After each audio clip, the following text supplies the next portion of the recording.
This KC HiLiTES 50-inch Gravity Pro6 LED light bar with windshield light mount brackets is for those of you that have a 2007 to 2018 JK that are looking for an incredibly high quality windshield mounted light bar that's also going to give you a different look from a lot of the more traditional 50-inch LED bars, and is a kit that comes with everything you need, including the mounting brackets and the wiring harness. This is going to be a nice easy 1 out of 3 wrench installation thanks to that wiring harness and the fact that it comes with the brackets.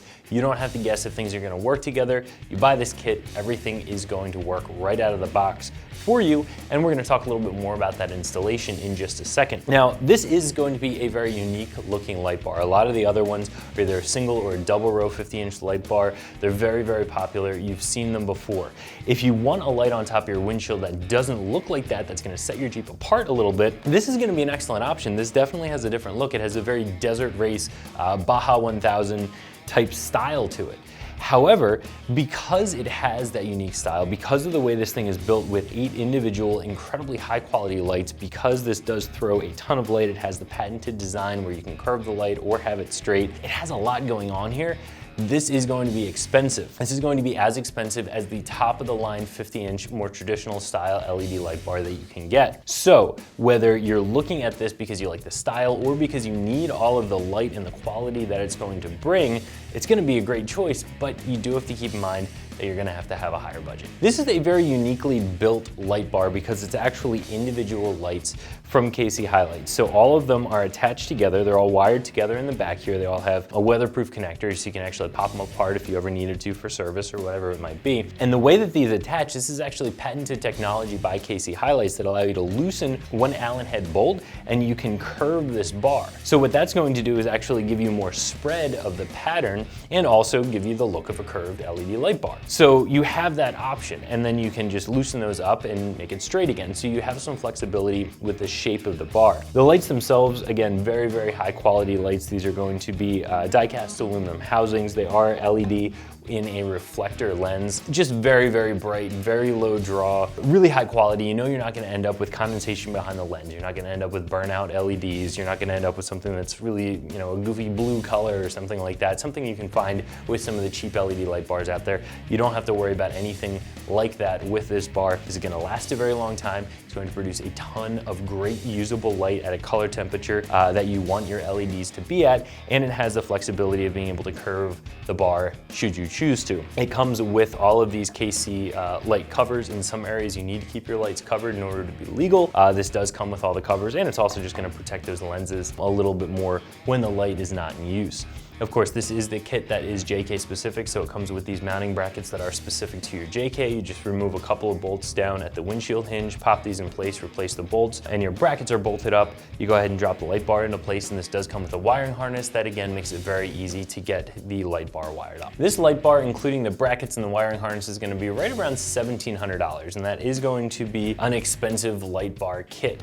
When you look at piecing this together as individual components, it is going to be cost effective to buy it as the kit with everything. However, if you look at a lot of other 50-inch light bars out there, they're gonna be a more traditional style, but you're gonna be able to get a lot of light for a little bit less money. So this is really for somebody who's gonna be taking advantage of all that this provides, the warranty, the incredible high quality, all of the light, the flexibility of being able to bend this, who wants the unique styling of this light bar. It's obviously very different from a lot of more traditional 50-inch light bars out there. So you really have to want everything that this light bar has to offer in order to pay the premium price. But if this is exactly what you're looking for, I have nothing bad to say about it. I can't point out any flaws in the construction. It's very high quality. It's going to be a great light for you as long as you have the budget. So the first step in this installation is going to be feeding the wires from the engine bay through the firewall into the interior of the Jeep for the switch, and feeding the feed wires for the light bar itself up the A-pillar. Now you can really do this in any order that you want, installing the wiring harness first or installing the brackets first. I like to do the wiring harness first because I like to tuck that harness behind this A-pillar bracket, so it's just a little bit easier if the harness is already in place.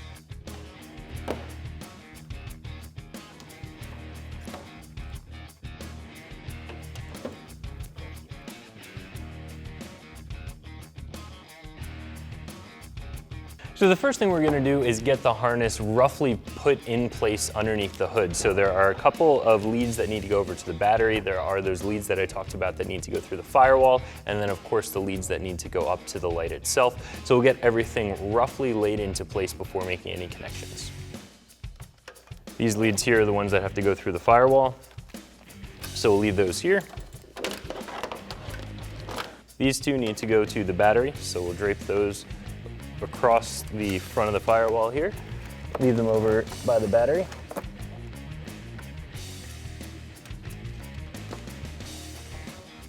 And then finally, you have your weatherproof connector here that goes up to the light bar itself. I have to pull a little bit of extra slack there.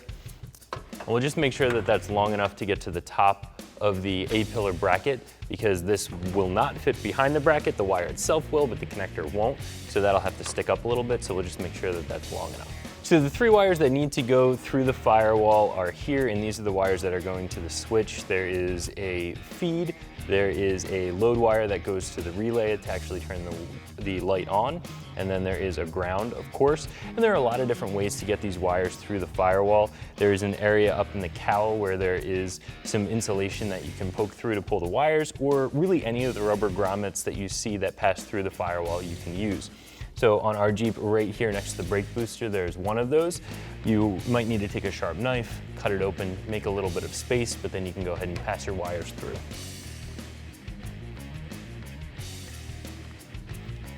So when pulling wires, it may be a little bit easier to push a wire fish through. You can use a coat hanger, really any stiff wire to get that started, then tape your wires onto that, and it makes it a little bit easier to pull, especially when you have flimsy braided wires like this, not solid core wires. So I'm gonna go ahead and tape these together just to make it a little bit easier for myself to get these through the firewall.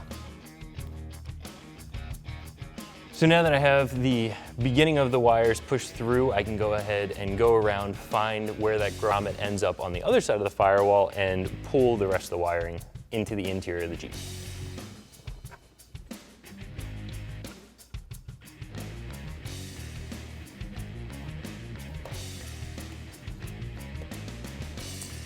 So these three wires are going to go to the switch, as I mentioned before, and there are a lot of different locations you can put the switch. This switch is designed to be installed in a hole, so most likely you'll want to drill a hole somewhere in the dash. Of course, you want to check behind that area first, make sure there are no electronics, no wiring, nothing else that you don't want to drill into. If you already have a switch panel on the A-pillar or anywhere else in the Jeep, you can just run the wires right up to that area and utilize that switch. So you can really be creative there. This wiring harness is very well put together. It does have pre-terminated ends. I'm going to use those, so I'm going to just go ahead and coil up the excess wire, but again, be a little bit creative. Make sure that your wiring is nice and clean. It's not going to get hooked on anything moving. It's not going to be rubbing on anything hot. So trim things, make sure that you strap things up out of the way with wire ties. There are a couple of zip ties that are included in this kit. Make sure everything is nice and clean when you're finished.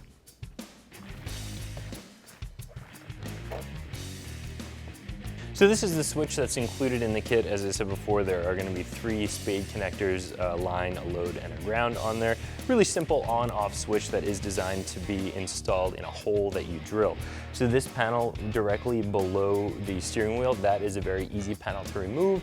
There's no lot going on behind there, so that's a really good spot to drill that hole if you choose to. Once you have the hole drilled, you'll go ahead and pull your three wires through that hole, make your connections onto the switch here.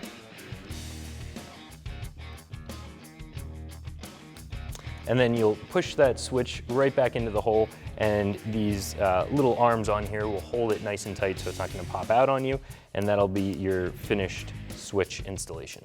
So in this light from KC, they actually recommend that you have the wiring harness go up the passenger A-pillar. That's where the connector is on the light. It's on this side. So again, we're just going to make sure that we have plenty of wire here, which we do. We're going to finish up tucking the rest of our wires. Again, you want to make sure everything's staying away from anything moving and anything hot. KC does give you some zip ties to make sure everything is tucked up out of the way. Once that's done, you can go ahead and make your connections. So there are going to be two wires here that need to get connected to a 12-volt source. We're going to connect those directly onto the battery.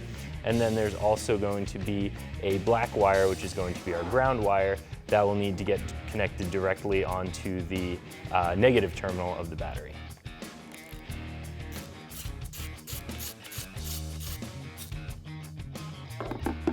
You're going to have a couple of nuts on the battery. One of them is going to loosen the battery clamp itself, and then the other is to add additional accessories, so you want to make sure you get the right one. If you do loosen up the wrong one, just make sure you tighten it down when you're finished.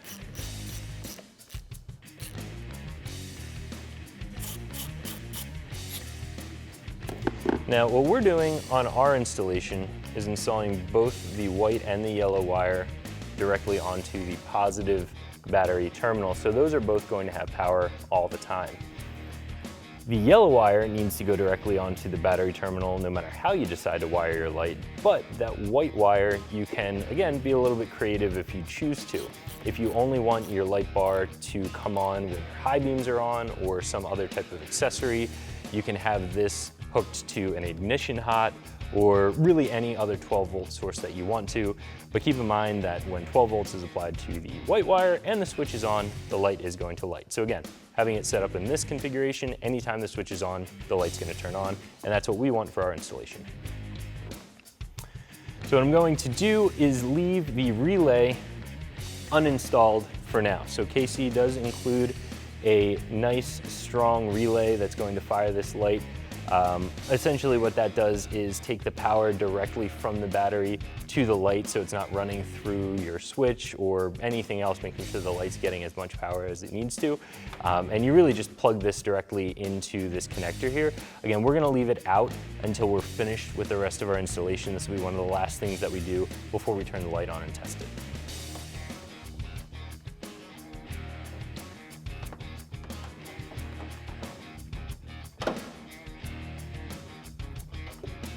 So now that pretty much all the wiring is done except for connecting that relay that I talked about, all that's left is installing the mounts, and that's a pretty straightforward process.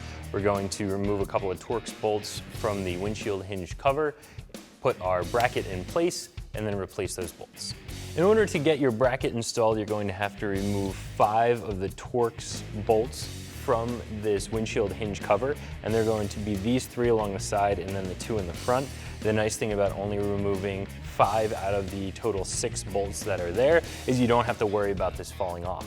But if you are ever doing anything in the future, do make sure you hold on to this tight. It's very easy to remove that last bolt, turn around and walk away and have this fall on the ground. And when it does, there's not much paint left on it, so do be very careful.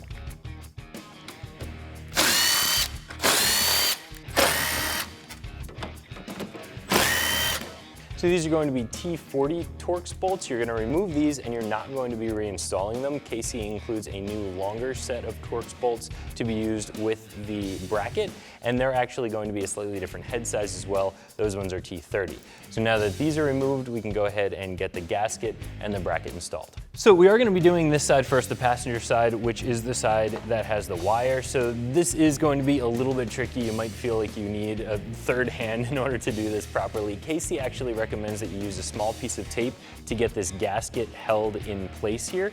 That's just going to make your life a little bit easier because you are going to want the gasket in place, you're going to have to hold the bracket in place, you're going to want to make sure your wire is tucked behind there, and then you also have to get the bolts started. So it is a little bit of a dance, but have some patience. If you have an extra person around, definitely utilize them. It'll make this process a little bit easier for you. Well, unfortunately, with KC's bracket, it's designed to lay very close to the A-pillar, which makes it very attractive visually, but it doesn't leave enough room for the wire for the light bar to be run up behind it. So we're gonna have to install the bracket by itself directly onto the body, and then we'll have to figure out another way of securing the wiring to the side of the Jeep in just a second.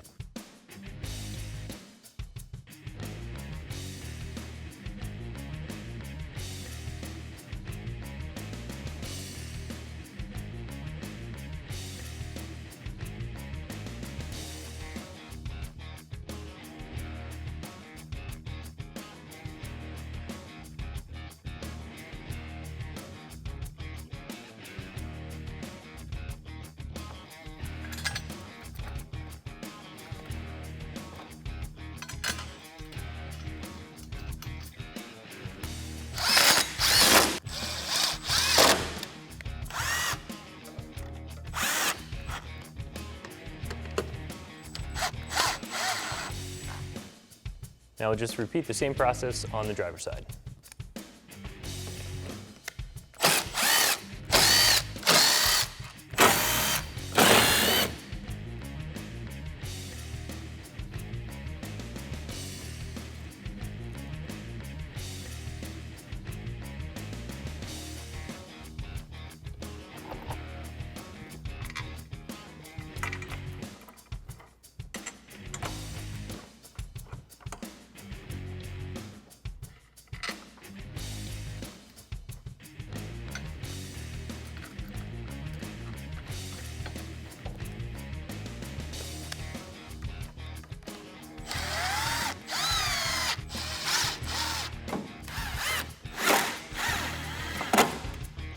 So now that both brackets are in place, the next step is to get the light bar itself mounted in those brackets. And this is another area where if you do have an extra set of hands around, it may come in handy. This is a fairly heavy light bar and you certainly don't want to drop it, damaging the hood, the cowl, the windshield, anything like that. But all you need to do is really set the mounting bolt into the slot that's in the top of both of your brackets to get this installed.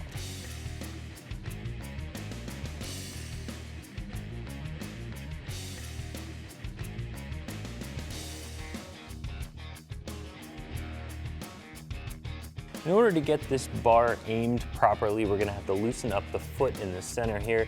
And that foot is because this is a very heavy bar and because of the way it's designed, being modular, it can have some flex to it, and you don't want the bar hitting the top of the windshield. So it does have that little bit of a foot there. We're gonna go ahead and loosen up the two bolts on that so that we can get the light bar aimed a little bit more vertically.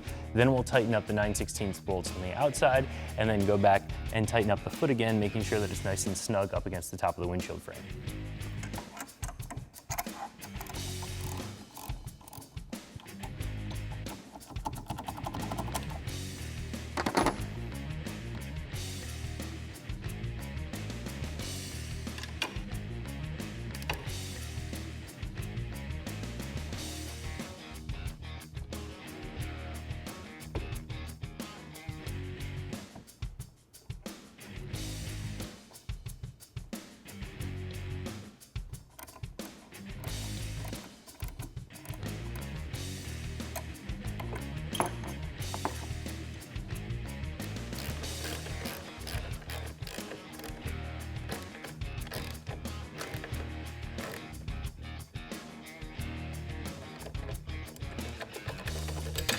The last couple of steps are to plug the light bar in and then finally connect up that relay. After that, we can flick the switch and test out our light.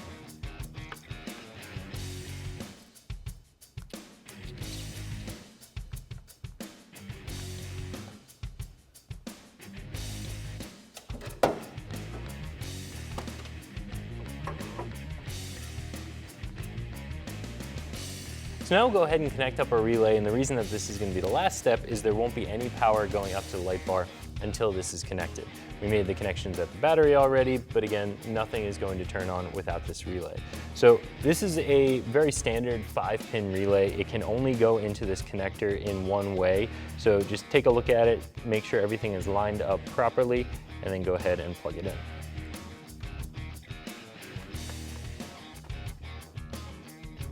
And there is a relay and 2 different fuses in this wiring harness. So it's up to you how you want to connect everything up. You can simply use a zip tie to make sure that everything stays nice and controlled, nothing's flopping around or bouncing around. You also want to make sure that the fuse is in an area where you can get to it if you need to. Should something go wrong and you blow a fuse, you'll need to be able to get to this to be able to swap that fuse out in the future. So if you're looking for a unique 50-inch LED light bar, I would recommend this choice from HiLiTES, and you can find it right here at ExtremeTerrain.com.